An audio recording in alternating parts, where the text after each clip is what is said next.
52590 رتبه دوم مسابقات کشوری رو کسب کرد. دلته د ایران حکومت ډېرې زمینې برابرې کړې ولی تو افغانستان هیچی نبود. یو افغان ماشوم خپل وطن ته راوګرځېد. دا عادي ماشوم نه دی بلکې د استعداد یوه نمونه ده. د ده وړتیاوې هغه وخت راڅرګندې شوې چې کله د ایرانی رسنیو ورته پام شو.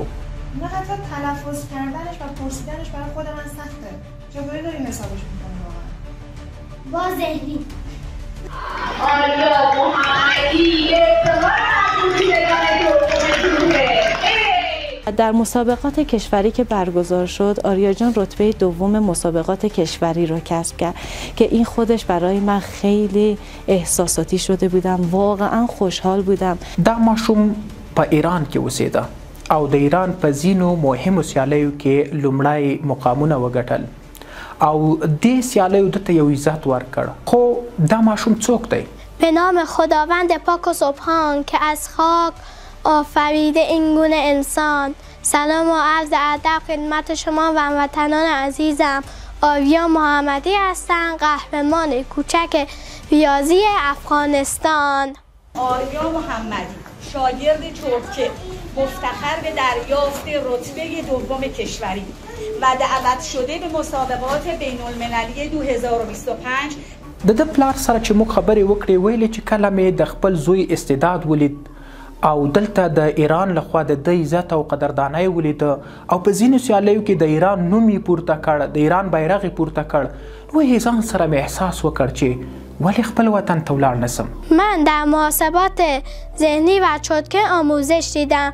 9878 ضرب در 8 79024. آریا جان از همون کودکی که 2 سالش بود بچه تیزهوشی بود. دلته د ایران حکومت ډېرې زمینې برابرې کړې، خوشحاله زندگی درلوده. آریا جان در آرامش و رفاه واقعا زندگی میکرد و که واقعا میبینین یک کودک 8 ساله استعداد زیادی داره و توانایی زیادی داره. خو کله چې پلار ورته ویل چې ګران وطن افغانستان ته ځو نو ده هم په خوښۍ سره چې افغانستان ته ځو.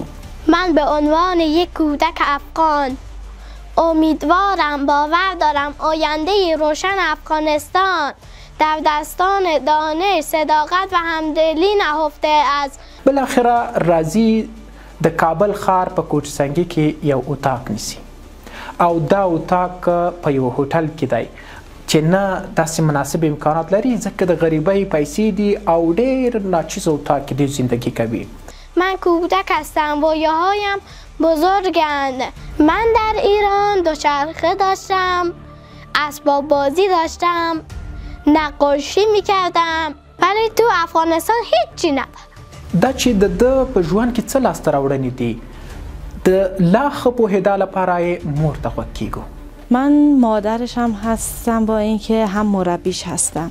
آریا جان در مؤسسه بین المللی کودکان هوشمند دستاوردهای زیادی داره و هم از آموزش پرورش ایران تقدیرنامه‌های زیادی رو دریافت کرده.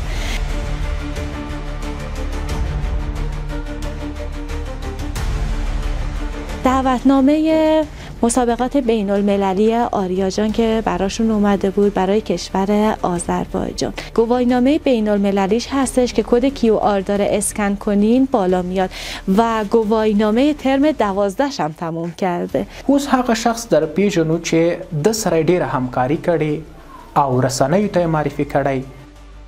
2310 2310 پر مسئولینو، تجارانو او خیریه بنسټونو مې غږ دغه دی چې آریا محمدی باید تشویق کړي، هغه باید سپورت کړي. آرزو دارم روزی کشور ما پر از لبخند و کتاب و آرامش باشد و آینده آن دانایی و مهربانی است. افغانان ستا سره ولاړ دي او تا ته به په نړیوال سټیج زمینه برابروي تر څو د افغانستان د افتخار او ویاړ سبب شي.